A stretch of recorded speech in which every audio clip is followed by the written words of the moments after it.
Friends, இன்றைக்கி டின்னருக்கு டிஃப்ரெண்ட்டாக ஒரு சட்னி செஞ்சு காமிக்க போகிறேன். எப்படி செய்யலாங்கிறது பார்க்கலாம். ஹாய் ஃப்ரெண்ட்ஸ், வெல்கம் டு மரிச்சு கிச்சன் அண்ட் vlogs. இந்த சட்னி செய்கிறதுக்கு மீடியம் சைஸில் 2 குடமிளகாய் எடுத்து கட் பண்ணி வச்சுருக்கேன். அப்புறம் ஒரு தக்காளி, ஒரு பெரிய வெங்காயம், கொஞ்சமாக மல்லி இலை, இவ்வளவும் எடுத்து வச்சுருக்கேன். ஃபஸ்ட்டு ஸ்டவ் ஆன் பண்ணிக்கோங்க. ஸ்டவ் ஆன் பண்ணிவிட்டு கடாயை ஸ்டவ்வில் வச்சுட்டு கொஞ்சமாக ஆயில் விட்டுக்கலாம். இப்போ இதில் 1/4 டீஸ்பூன் அளவுக்கு மிளகு, 1/2 டீஸ்பூன் அளவுக்கு சீரகம், 1/4 டீஸ்பூன் அளவுக்கு வெந்தயம், அப்புறம் காரத்துக்கு ஏற்ற மாதிரி 2 மிளகாய் வத்தல். உங்களுக்கு மிளகாய் வத்தல் எக்ஸ்ட்ரா வேணுன்னா கூட கொஞ்சம் சேர்த்துக்கோங்க. இதை லேசாக சிம்மில் வச்சு வறுத்து ஆற வச்சிடலாம்.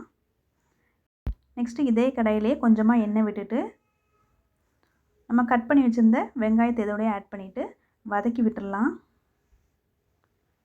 வெங்காயம் கொஞ்சம் வதங்கின பிறகு தக்காளி ஆட் பண்ணிக்கலாம். அப்புறம் கொஞ்சமாக நீங்கள் சட்னிக்கு வழக்கமாக சேர்ப்பீங்களா அந்த அளவுக்கு புளி சேர்த்துக்கோங்க. புளி சேர்க்கலைன்னா எக்ஸ்ட்ரா ஒரு தக்காளி சேர்த்துக்கோங்க. இது எல்லாத்தையுமே நல்லா வதக்கி விட்டுக்கோங்க. இது ஓரளவுக்கு வதங்கின பிறகு நம்ம கட் பண்ணி வச்சுருந்த குடைமிளகாய் இதோடய சேர்த்துட்டு நல்லா வதக்கி விட்டுக்கலாம். இது கூடவே கொஞ்சமாக மல்லியிலையும் போட்டுட்டு தேவையான அளவுக்கு உப்பு சேர்த்துக்கோங்க. இப்போ இதை நல்லா வதக்கி விட்டுக்கலாம். எப்போவும் ஒரே மாதிரி சட்னி சாப்பிட்டு போர் அடிச்சு போச்சு. அதனால் கொஞ்சம் டிஃப்ரெண்ட்டாக அந்த மாதிரி ட்ரை பண்ணலாம் அப்படின்ட்டு ட்ரை பண்ணேன். இன்றைக்கி டின்னருக்கு பார்த்திங்கன்னா எங்கள் வீட்டில் இட்லி தான். இதுக்கு தான் கொஞ்சம் டிஃப்ரெண்ட்டாக, எப்போவும் ஒரே மாதிரி சட்னி சாப்பிட்டுட்ருக்கோம்ல, கொஞ்சம் டிஃப்ரெண்ட்டாக ட்ரை பண்ணலாம் அப்படின்னு சொல்லிட்டு தான் குடைமிளகாய் சட்னி ட்ரை பண்ணியிருக்கேன். கண்டிப்பாக நீங்களும் ட்ரை பண்ணி பாருங்கள். ட்ரை பண்ணி பார்த்துட்டு டேஸ்ட் எப்படி இருந்துச்சு அப்படின்ட்டு எங்களுக்கு கமெண்ட்டில் சொல்லுங்கள். ஃபஸ்ட்டு வறுத்து ஆற வச்சுருந்தோம்ல, அதை மிக்ஸி ஜாரில் போட்டு பொடி பண்ணி எடுத்துக்கோங்க. அதுக்கு பிறகு வெங்காயம், தக்காளி, கேப்சிகம் எல்லாமே நம்ம வதக்கி வச்சுருந்தோம்ல, அதை போட்டுட்டு கொஞ்சமாக தண்ணி ஆட் பண்ணிவிட்டு இந்த மாதிரி நல்லா அரைச்சி எடுத்துக்கோங்க. ஓகே, இதை இப்போ தாளிச்சிக்கலாம். தேவையான அளவுக்கு 1 டேபிள் ஸ்பூன் அளவுக்கு எண்ணெய் விட்டுக்கோங்க.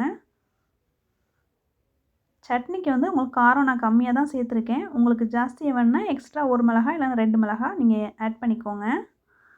எண்ணெய் நல்லா காஞ்சது பிறகு கடுகு, கொஞ்சமாக உளுந்தம்பருப்பு, அப்புறம் சின்ன வெங்காயம் கட் பண்ணி சேர்த்துருக்கேன். அப்புறம் கொஞ்சம் கருவேப்பிலை, இது எல்லாத்தையுமே சேர்த்துட்டு நல்லா வதக்கிட்டு ஃபைனலாக கொஞ்சமாக காயப்பொடி சேர்த்துக்கோங்க. நெக்ஸ்ட்டு சட்னி அரைச்சி வச்சுருந்ததை இதோடய ஆட் பண்ணிவிட்டு ஸ்டவ்வை ஆஃப் பண்ணிக்கோங்க. நல்லா மிக்ஸ் பண்ணி விட்டுக்கோங்க. தண்ணி ஜாஸ்தி ஏறாமல் பார்த்துக்கோங்க. மிக்ஸி ஜாரை லேசாக அலசிட்டு தண்ணி விட்டுட்டு நல்லா மிக்ஸ் பண்ணிக்கோங்க. ஓகே, இன்றைக்கி டின்னருக்கு சூப்பராக ஹெல்த்தியான ஒரு சட்னி ரெடி ஆயிடுச்சு.